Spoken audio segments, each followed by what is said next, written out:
Alright, y'all, it's me, Matty D, with Infinite Power Coaching. This will be a short video, and, well, I say short, but I really want to get to the importance of this and how this one, I guess, I want to call it a technique, a tool / resource you can use wherever you are at any time of the day. It doesn't matter who you are, because it's something that's universal that we all experience. And that, my friends, is dealing with your emotions. Now, this is something that was taught to me, back in 2014, over 10 years ago. Wow, time flies. And this is all about having you to sit down, or you can lay down. If you don't want to fall asleep, then don't lay down. To be present with your emotions, okay, and feel them out to completion, This is important because, without going to a whole long diatribe, you have to understand something. You have emotions that you have not processed, and by process I mean felt. You've not felt them out or expressed them in this way, so that way your body can just let go of them and you can move on from there. And this stems from the fact that growing up in the world, you're not always allowed to fully express yourself. Like if you get angry, I remember as a child that if you get angry, guess what? Your anger is met with a bigger anger, bigger anger about like your dad or something like that. You're like, oh shit, I can't do that. So what happens is, in those experiences and everything else, you learn that, oh shit, I can't express myself fully. I can't show I'm bored or angry or sad. If I show I'm afraid, I'm fucked basically. So you learn this skill that we've all mastered, everyone on planet Earth, and that is repressing, suppressing, avoiding these emotions that we don't feel at all costs, because at the time you were growing up, it wasn't safe for you to feel those emotions. You're like, if I feel this, I'm in trouble. I could die. I don't want to do that. And so now what's happening in your life, because of all that, things that quote unquote trigger you, or you have this repeating pattern of always running to the same thing, can't maintain the same amount of money, whatever it is, because these emotions are coming up for you to finally be present and feel out, so you can, as I say, breathe past it with presence and go on with your life. Because the other thing to it is that, imagine this. The other thing that when you do this is that you're also releasing frozen emotions and energy in the body that's been stuck there for years. And the thing is, two things. So you're doing that, and that's important, because the other side too is that you have a lot of little boys, little girls in you who are stuck basically in time from this experience where they were like, I'm afraid, I'm angry, I'm sad, and they haven't been able to move on, but you have.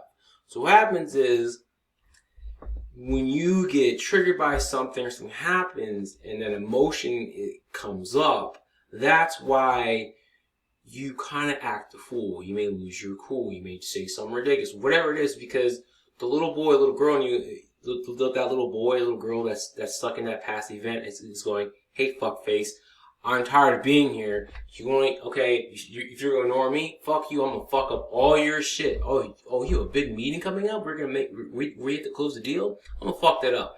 And then basically they hijack and take control, and you're like, acting the fool. That's because you haven't dealt with that emotion from that trauma or past event. 2, imagine this. Imagine for years you've been eating food, right? And you have somehow managed to still survive with a bunch of undigested food in your body. Do you think if you had years of undigested, unprocessed food in your body, that your health would be great? No. Do you think that your health would be pretty bad? You'd have a lot of health issues, right? Yes, you would. So then, why would that not be the same for these unprocessed emotions? These things that you don't deal with, the emotions that you avoid, are fucking you up on the inside. They manifest as disease, whole bunch of things. And this is true. And I'll give you 2 stories about this and how this works, and how this is powerful, and why you need to start doing this right now. 1, years ago, I was listening to a story by Louise Hay about a man and this is also why forgiveness is powerful, why you need to do it. And when you forgive someone, they're not winning.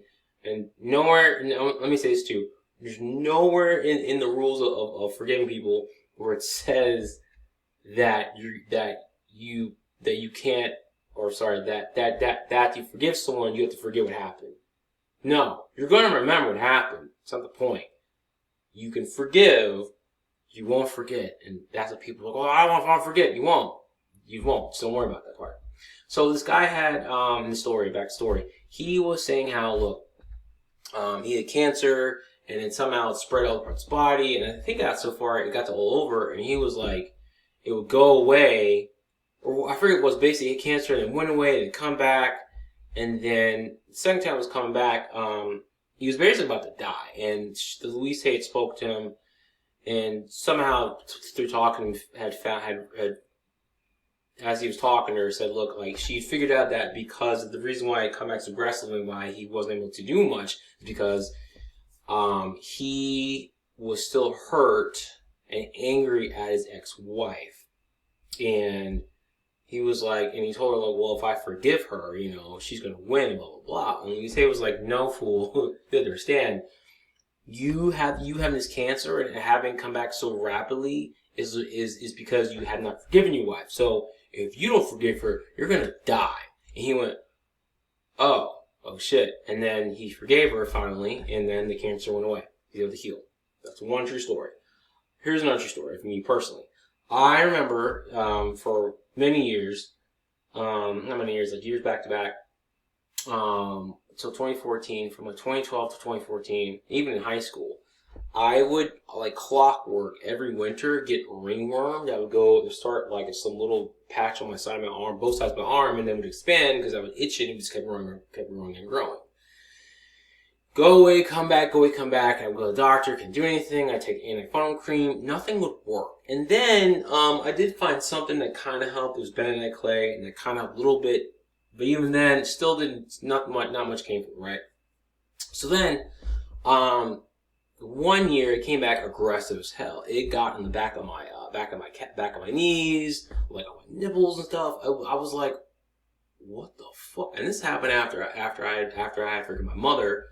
But there was more. I'm like, why did it come back so aggressively? So I was at this this conference for an online network marketing company that I was a part of, and the owner of the company was leading us through a forgiveness exercise. And I'm going through, and I'm like, who the fuck do I need to forgive? And then it hit me. It was forgiving myself for something I had, for a fallout that I had with a friend years prior. And I went, I didn't forgive myself. I wasn't mad. I didn't forgive myself for what I'd done. I was holding against myself.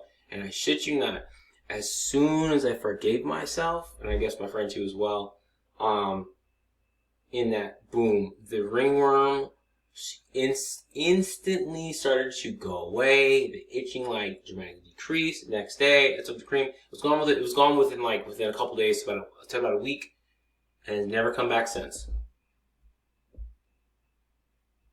Prior to that moment, it would come up all the time, like clockwork, and now it doesn't. So, if that does it for me, what do you think your emotions are for you? So, here's how this works. You're going to start with your breathing, okay? That means you're going to breathe with your diaphragm. So as you breathe in, your belly expands. As you breathe out, it contracts or it goes down. But as you breathe, you want to breathe in through your nose, out through your mouth. And as you keep breathing like that, you want to make the duration of the inhale and the exhale about the same. Okay. Now, you also want to practice that because you're supposed to breathe through your diaphragm. It's very important. So what you're going to do, as you're breathing through your emotions, you're only feeling. And let me say this: you're only breathing. There's only 3 emotions that we feel of the negative ones that we don't want to feel. Okay. It's anger, sadness, and fear. You may say, well, sometimes I feel guilty, sometimes I feel anxious. Well, here's the question: when you feel guilty, are you feeling angry, sadness, or fear?